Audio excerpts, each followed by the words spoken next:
Live from KSAT 12, the Nightbeat starts right now. A man's best friend shot with an arrow. He ended up at a San Antonio vet. The story of survival and the search for justice. But first,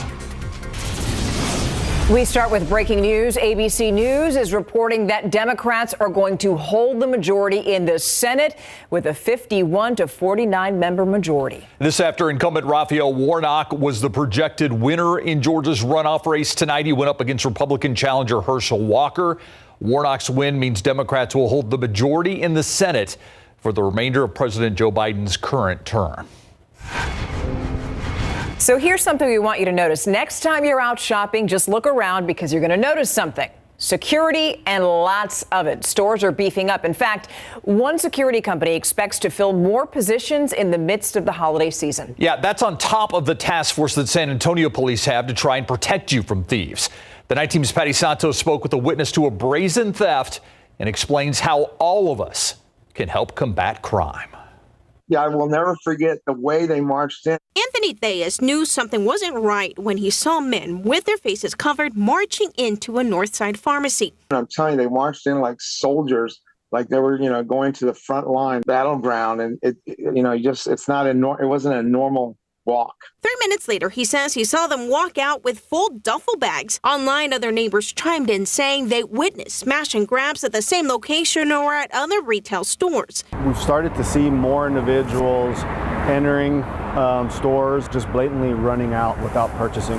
Back in January, an undercover officer with SAPD laid out how they target organized retail thefts and vehicle break-ins during the holiday season. They said criminals target everything from shoes, retail, or apparel that end up being sold for cheap online. If it's too good to be true, more than likely it's going to be stolen. Demand for security guards and protection is up 400% across the state, says David Catran with Ranger Guard. We're getting requests from builders. We're getting requests from manufacturers. Any place that theft it can be a big target. He says consumers need to be vigilant when out shopping and be good witnesses by taking note of potential ways to identify thieves without putting their own safety at risk. But Catran says business owners also need to step up their awareness for crime. If you're in an area that your landlord the parking lot is not well lit, you're paying rent. And Catran tells us he actually hires a lot of people from the San Antonio area to go work in other parts of the state during the holiday season. Now, police also encourage business owners to contact SAPD's safe officers to do a walkthrough of their businesses or plazas to see if there are any security deficiencies. Steve, Stefania? Good advice. Thank you, Patty. San Antonio-based company Rackspace now confirming a piece of ransomware managed to breach its hosted exchange environment, meaning emails for some of its customers are essentially being held for ransom. It's an attack that's impacted other South Texas facilities in the past. Rackspace says that breach happened on Friday. 4 days later, it's not clear who was behind the ransomware attack or how much the suspects are demanding in this incident. But investigators believe the breach is isolated to those emails in the hosted exchange environment. Still not clear if the suspects were able to get into any sensitive information. And for some customers, the blockade on those emails has made business even more difficult. Rackspace using a Microsoft program as a workaround to get those emails forwarded and to try and help the flow of business for their customers. By the way, other facilities faced hack attacks in San Antonio just this year. The Bexar County Appraisal District hit back in March. At that time, they believed a hacker may have gained access after someone clicked on a link. The FBI was notified. Then in April, Baptist Medical Center and Resolute Health Hospital impacted. And just last year, the Judson Independent School District became the victim of a ransomware attack. The district says they paid more than $500,000 to cyber thieves in that case. Another case filed against District 10 City Council member Clayton Perry. San Antonio police filed an at-large case of DWI against the councilman. It comes exactly 1 month since the hit-and-run crash that he admitted to being involved in.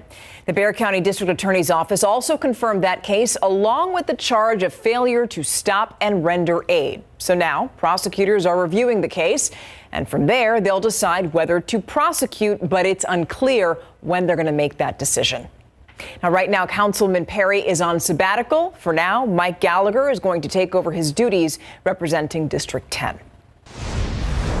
New on the Nightbeat, who would have done this? A dog shot through the head with an arrow is expected to survive. That was a look at the local dog's x-ray. As his owner cares for the animal, he also wants to know who did it and why.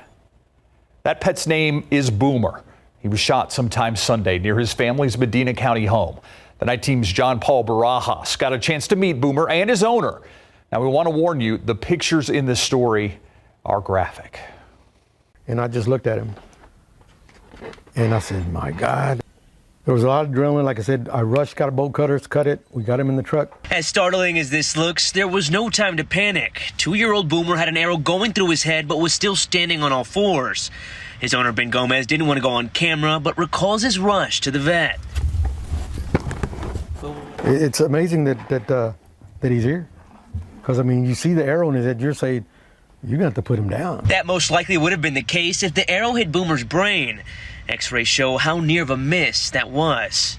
It hit above his cranial, right above his eye, which broke it into his nasal cavity and out underneath the earlobe. 2 days after having the arrow removed and being stitched up, Boomer's moving fine and eager to play with his sister. Man's best friend. Gomez tells us Boomer has wandered off and chased neighborhood cats. He thinks someone got fed up and tried to kill his dog. Well, I don't see nobody with a target practice at, a target somewhere. But you do think you know who might have been responsible? I think, but like I said, I can't prove it. Gomez says he filed a report with the Medina County Sheriff's Office and plans to fence his yard. But he's worried things could escalate. It could happen to a person. If that much anger is in a person to do that to a dog, they can do it to anything. Well, we called and emailed the Medina County Sheriff's Office. It was already after hours, so we're still waiting to hear back. As for the next steps for Boomer, he'll be back here in about 2 weeks to get his stitches removed, where they'll also be checking his senses to see if he has any lasting effects. John Paul Barajas, KSAT 12 News. In other news tonight, families of the Robb Elementary School victims are back in Washington, D.C. to push for a ban on assault weapons. Tonight, the group marched with other families and victims from mass shootings in a silent protest at the U.S. Capitol. The families are scheduled to meet with lawmakers later this week to push for new legislation. Now, meanwhile, a delay in accountability has Uvalde's mayor breaking his silence. He argues that the reason that Uvalde's district attorney gave for shielding critical details is just not true.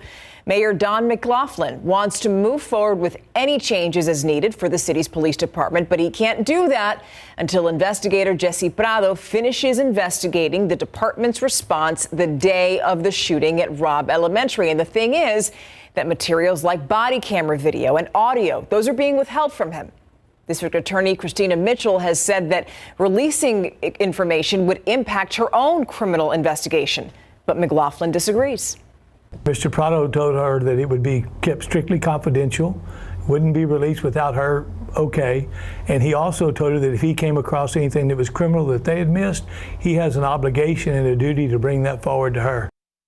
So McLaughlin is now hoping that a lawsuit that's already been filed against Mitchell is going to urge her to release the materials. According to that lawsuit, Mitchell's criminal investigation should have wrapped up last month. Now, we called and emailed Mitchell, but we haven't heard back. Now for a look at some of today's big headlines in your Nightbeat News Flash. The Capitol murder trial against a former Border Patrol agent nearing an end. Prosecutors spent days sharing evidence and testimony. Today, the defense rested their case without calling any witnesses. Juan David Ortiz accused of murdering 4 sex workers near Laredo. A firearms expert says bullet casings in those murders belong to the government-issued weapon that Ortiz owned. Tomorrow, closing arguments are expected. If found guilty, Ortiz would automatically be sentenced to life in prison without parole. The search for a camper who disappeared near Canyon Lake continues tonight. We're now on day 4 of the search for Amir Ali, who was visiting from Houston. Tonight, the Comal County Sheriff's Department finally confirming they are taking the lead in this case with the help of game wardens. Investigators say Ali disappeared Friday night when he went for a walk. He was reported missing on Saturday. His clothes and AirPods found near the shoreline, but still no sign of Ali. One San Antonio home, the site of two fires, both happening within 36 hours. The homeowner believes it was an act of retaliation. It happened at a home on Cardiff Drive on the city's east side. According to police reports, a mother and son living at that home arrested Sunday. They were both accused of assaulting two men. Hours later, firefighters responded to a chair set on fire in front of the home. Then this morning, this was reported. And this one basically destroyed the home. Arson investigators are working this case. And that's a look at your Nightbeat News Flash. Still feeling like spring out there. Temperatures right now this evening, mostly in the 70s to even near 60 degrees in the hill country. And for the most part, we're going to be in the 60s tomorrow morning, mid 60s when you wake up, and get ready for another round of fog. Visibility is just fine right now. You look at our I-10 410 city cam and you can actually see I-10 and 410 just fine. However, that's going to be changing. We'll talk about how low the visibility is going to be and when it improves tomorrow, along with how long this spring-like weather is going to last in just a bit.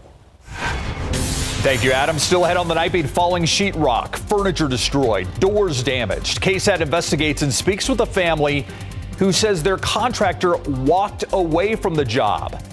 The reason behind his decision and why he won't face criminal charges. When KSAT investigates next.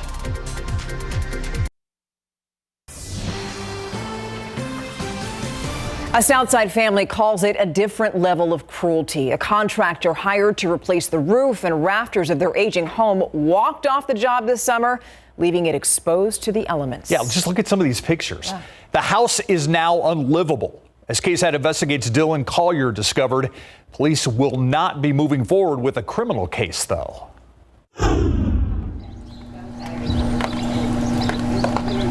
If you ever need proof of the power of rain, look no further than Josephine Hernandez's home in the 200 block of Dorsey Street.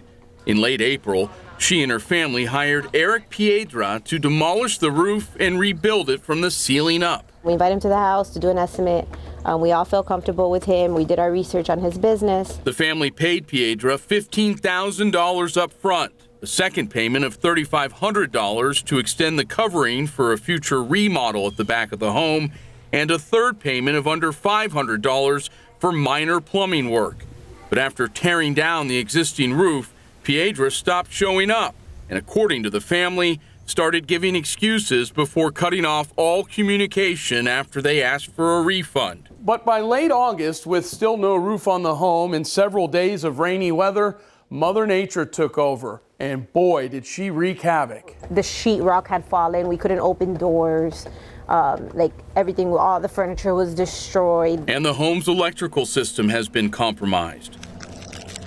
Hey, Grandma. Hernandez's grandson has attempted to pick up where Piedra left off, working alone to at least try to cover the structure with plywood.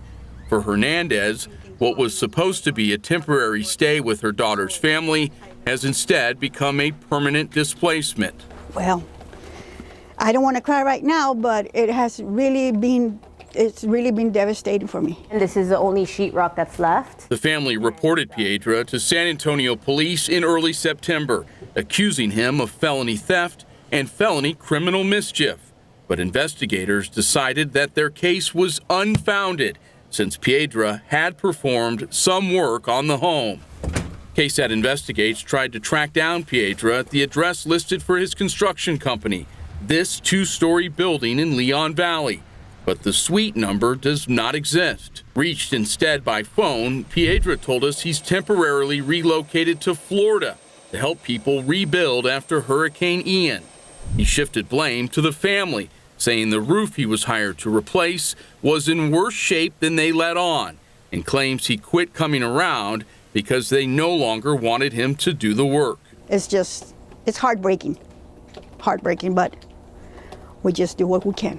For KSAT Investigates, I'm Dylan Collier. Now here, we're going to take a live look outside right now. This is at the quarry. where you could see it is lit up in green and red. Very festive. 72 degrees, though. Doesn't feel so festive. Yeah, and if the picture looks out of focus, it's because it is. Yeah. Just so we don't want you to think that, maybe something's wrong with your TV or your eyes. It's a little out of focus that far away. We're trying to get that shot for you. It's okay. You're not seeing double. Exactly. You have to rush to the ophthalmologist, okay? Anyway, our weather headlines here. More fog developing tonight. Already in Uvalde, visibility is way down. We're going to get to that. Feeling very spring-like. You may notice that in the air. And I know after the warmest and, hottest summer on record, 80 degrees for a high, what's the big deal? Well, it's well above average, and we're just a few degrees shy of record challenging territory. Today, we made it to 80 with a record of 83. So above average temperatures will be the norm here for the next 7 days. Take a look at our temperature trend. 81 tomorrow, 81 on Thursday. That's just a few degrees shy of record territory. And the average high, by the way, 66. And then we get into the weekend and early next week, still, upper 70s, right near 80 degrees. I do want to point out the average first freeze in San Antonio is November 30th. So obviously we're a little behind schedule, but it's not unusual to have it even in early to mid-December. But the latest first freeze happened March 8th. That was back in 1932. And that year we had 2 freezes. There is not a year on record where we have not had a freeze. We've had as few as 2, twice, 2 different years. All right, let's talk visibility. The fog, it's going to greet us again tomorrow morning. Another dreary, damp start to the day. Kerrville down to 4 miles visibility. Uvalde, I mentioned that before, 1/4 mile visibility right now. Here's our futurecast for fog. Midnight, we'll start to see those visibilities drop. And then for the morning commute, even by 5 a.m., we're talking visibilities in some instances, especially hill country, under a mile. Of course, the visibility fluctuates a bit during the morning. And I anticipate even around San Antonio, we'll have some visibilities under a mile. One reason, look at this humidity. Dew points, upper 60s to near 70. This is that moisture in the air that's going to help saturate our air. The air temperature will drop to that dew point. Relative humidity 100%, and we get that fog. Also, the temperature at night doesn't fall past the dew point. With the dew point of 68, you can anticipate morning temperatures in the upper 60s in some locations, mid 60s as you get into the hill country. Dew points, well, they're going to stay well into the 60s for the foreseeable future here, all the way through the first part of next week. There is some rain activity, West Texas, North Texas, part of a conveyor belt of moisture that's being just funneled in, a narrow band of moisture from the Pacific Ocean, along with some ripples in the upper level flow. No real good rain chances, though. I mean, we'll have some drizzle and dampness, but just a few sprinkles here and there. Tomorrow morning, the fog, 68 degrees at 6 a.m. By noon, we'll start to see some sunshine at 78. And I think we'll even start to see that fog lift by 10 a.m. And then into the afternoon, we make it to 81 for the high temperature.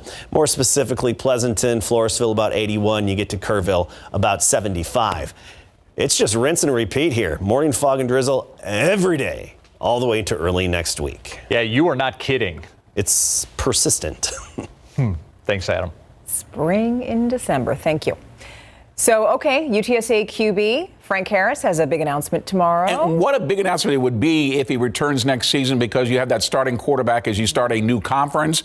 Well, when you take a look at the names on the list of the press conference tomorrow, you have to speculate that could be the case. He may be, in fact, returning. When we come back, more about that big announcement and who gets the call to the Hall, to the San Antonio Sports Hall of Fame. This SA Salutes holiday greeting is brought to you by Gomez Law Firm. My name is Joseph Gomez with the Gomez Law Firm. This is my wife Lauren and my 2 sons Jordan and JB. On behalf of everyone here, we'd like to wish our armed forces and veterans a Merry Christmas. Merry Christmas. Merry Christmas.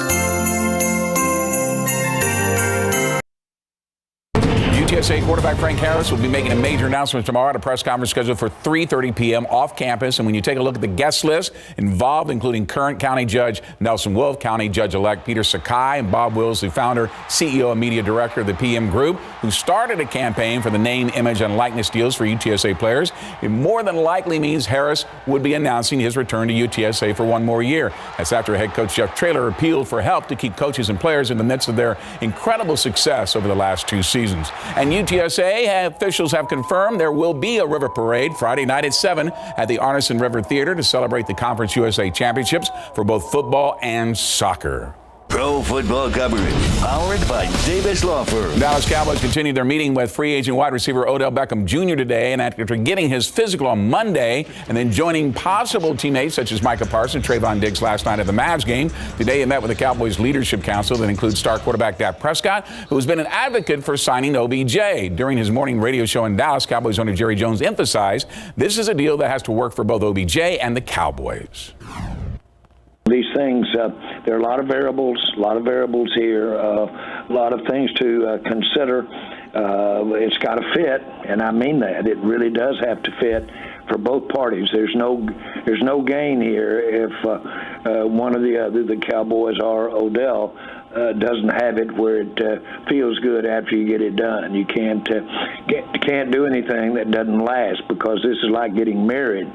You're not getting together to have issues after you get together. So we've got to make sure we've covered all the things that are important to him and important to us. And after finding out that OBJ's knee is not healed and not expected to be ready until sometime in January, not looking as appealing. The San Antonio Sports Hall of Fame named 5 new inductees for the class of 2023 today. Among them is former UTSA and Spurs guard Devin Brown, who, by the way, helped the Spurs win the 2005 title, 4-time NCAA national tennis champion and later coach at Trinity, Emily Burrow Foster, who was just inducted into the San Antonio School District Hall of Fame this past August. Highly decorated track athlete and Olympic coach Rose Monday, and volleyball coach Wanda Bingham, who led Churchill High School to 6 state tournaments, winning 2, and 2016 PGA champion and 6-time PGA Tour winner Jimmy Walker. And this year, there are more women inductees than men, a first for San Antonio's Hall of Fame.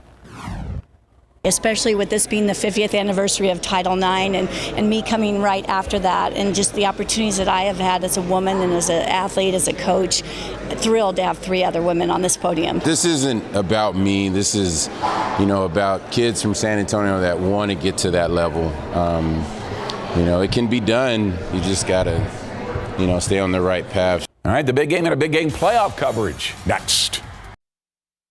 Big game and a big game playoff coverage takes place this Friday night when the undefeated #1 ranked Bernie Greyhounds host Tyler Chapel Hill in the Class 4A Division I state semifinals in the Alamo Dome, with the winner headed to the state championship game next week in Jerry World. This is the first time in the Bernie football program that the Greyhounds have gone 14-0 at this point, and it's only the second time they made it to the state semifinals, the last time being 2004, and that was before they opened Champion High School, which is the second high school now in Bernie. Now, after roughing up Cal Allen 49-19 at Alamo Stadium last week, and they faced Chapel Hill, who advanced with a 12-2 record after the Bulldogs edged out Kilgore 24-21.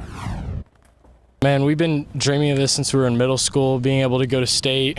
We've been working hard all year, so yeah, it's really special. We made it to the state semis in 2004, so one more win. We've never been to the state final, so we get one more win, we'll have made school history again. We're just a real tight brotherhood, so we want to get this so bad. We've been working since we were 7th graders in middle school, so we've just been focused our whole lives, and we're ready for this, and we're just working 1-0 every week. And you can see that Bernie game live on KSAT 12.2, Me TV, the BGC app on Friday night starting at 7 o'clock. Wimberley and Cuero will be the early game in the Alamo Dome at 3, and Poe taking on Big Sandy over in the Houston area. Our San Antonio Spurs taking a break today to help spread a little holiday cheer. Even though they're in the midst of an 11-game losing streak, the Spurs season of giving continued today at the Wesley Health and Wellness Center, where the Silver and Black teamed up with Methodist Healthcare for a Christmas tree giveaway. Doug McDermott, Isaiah Roby were joined by the Coyote and the Hype Squad to help give away 120 decorated Christmas trees and holiday wreaths. It means a lot, just growing up, this is always my favorite time of the year, not just because it's basketball season, but because it's a season of giving, some great holidays, and you're able to come out and make an impact on the community. Since I've been in the league, I just really enjoy this time of year, putting smiles on people's faces. We're really into doing this, and it means a lot to our community. I think that's so cool, because people that are having to care for loved ones in the hospital really don't have time to do a lot of the Christmas decorating, and there they do it for you. That's pretty awesome. It's called Spurs Give Back, and they do in so many ways. They do great. Yeah. Lovely. We'll be right back after this. So we loved having your company this last half hour. That does it for the Night Beat. We'll see you tomorrow. Have a great night. Good night.